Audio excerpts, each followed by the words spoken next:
पहली बात तो ये एकदम क्लियर है कि 4 वर्ष से इसमें विधायकों की ही चल रही है सबसे ज्यादा, और सबसे ज्यादा इतनी कमजोर सरकार, जिसको कमजोर सरकार कहने में मुझे कोई अतिशयोक्ति नहीं, इस बात को राजस्थान का बच्चा बच्चा जानता है। इतिहास में ऐसी कमजोर सरकार शायद कोई आज तक आई हो कि उसका मुखिया इतना कमजोर हो गया हो, मजबूर हो गया हो, बेबस हो गया हो। एक आम विधायक के सामने बेबस और मजबूर नजर अगर कभी आया है राजस्थान की राजनीति में, ऐसा पहली सरकार है जिसके सामने मुख्यमंत्री, उस सरकार का मुख्यमंत्री जो प्रदेश का मुख्यमंत्री जनता ने चुन के बनाया सरकार को, उसको ऐसा मजबूर, और वो विधायकों के सामने ऐसी स्थिति हुई है कि उस विधायक को उसने खुली छूट दे दी और कोई किसी तरह की उन पर जो है लगाम या किसी तरह का कोई उन पर अंकुश लगाने की हिम्मत मुख्यमंत्री की नहीं होती थी। अब उस स्थिति को कैसे ये संभालेंगे कि आप जैसा कह रहे हैं कि अगर विधायक की पसंद से बनेगा तो वो विधायक का ही गुणगान करेगा, वापस उसी के लिए वो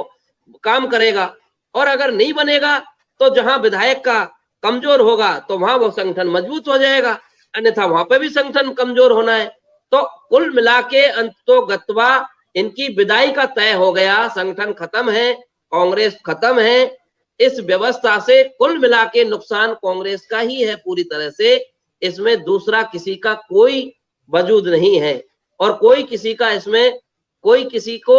इसका श्रेय भी नहीं जाता है, इसका श्रेय भी स्वयं को ही जाता है उनको। इस व्यवस्था को कुल मिला के अपना मटिया मैदान करने की जिम्मेदार स्वयं कांग्रेस ही होगी,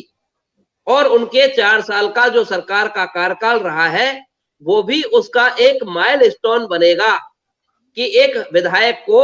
उस विधानसभा का मुख्यमंत्री बना दिया, वो किसी आम से आम गरीब आदमी पर अत्याचार करे, शोषण करे, किसी अपने चहेते का काम करे, अपने चहेते को लाभ पहुंचाने का काम करे, चाहे वो किसी गरीब बेरोजगार जो बच्चे तैयारियां करके अपनी परीक्षा की तैयारी करते हैं उनको बेचारे, वो तो तैयारी करके अपने कितने ही अच्छे अंक लेके आए, वो तो घर बैठ जाए, और उनके चहेते व्यक्ति को वो आगे मेरिट में आगे ले जाए और नौकरी दिलाने में कामयाब हो जाए। ये विधायकों का और इस सरकार के 4 साल का सबसे बड़ा, अगर सरकार का कोई जिसको कहते हैं कि सरकार की तारीफ करने का काम है, तो सरकार ने ये एक तारीफ के काबिल काम किया है कि अपने चहेतों को नौकरी देने का काम, अपने चहेतों को कोई भी फायदा पहुंचाने का काम। इस इतिहास में शायद ऐसा राजस्थान की धरती पर 1952 से लेके आज तक जो विधानसभा के चुनाव हुए हैं और इतनी बार सरकारें बनी हैं, चाहे वो किसी भी दल की बनी हो, चाहे भाजपा की हो, चाहे कांग्रेस की हो, लेकिन इस इतिहास में ऐसी सरकार, ये गहलोत सरकार 2018 से 23 की जो सरकार है, उसका इतिहास में नाम लिखा जाएगा। अपने चहेतों को फायदा पहुंचाना, चाहे वो राजनीतिक हो, चाहे वो नौकरी में हो, चाहे वो सामाजिक हो, चाहे किसी व्यवस्था में हो। गरीब का बच्चा मेहनत करे, तैयारी करे, पढ़ाई करे, कोचिंग करे, अपना घर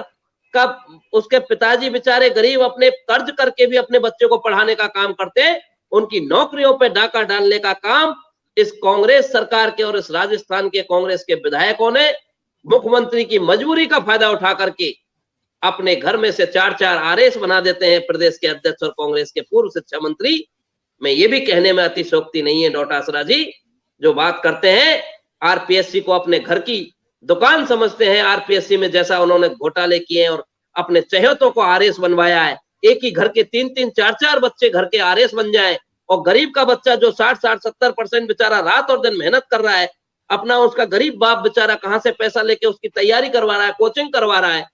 उसका बच्चा बेचारा निराश होकर घर लौटा है। ये काम इस राजस्थान की 4 साल की सरकार में सबसे बड़े देखने को, इनके बड़े फैसले, इनके बड़े काम करने की इस व्यवस्था मिली है। लेकिन आपके जो विषय है उस विषय पर मैं बिल्कुल क्लियर कहना चाहूंगा कि अभी इनका कोई भी कुछ नहीं होने वाला है।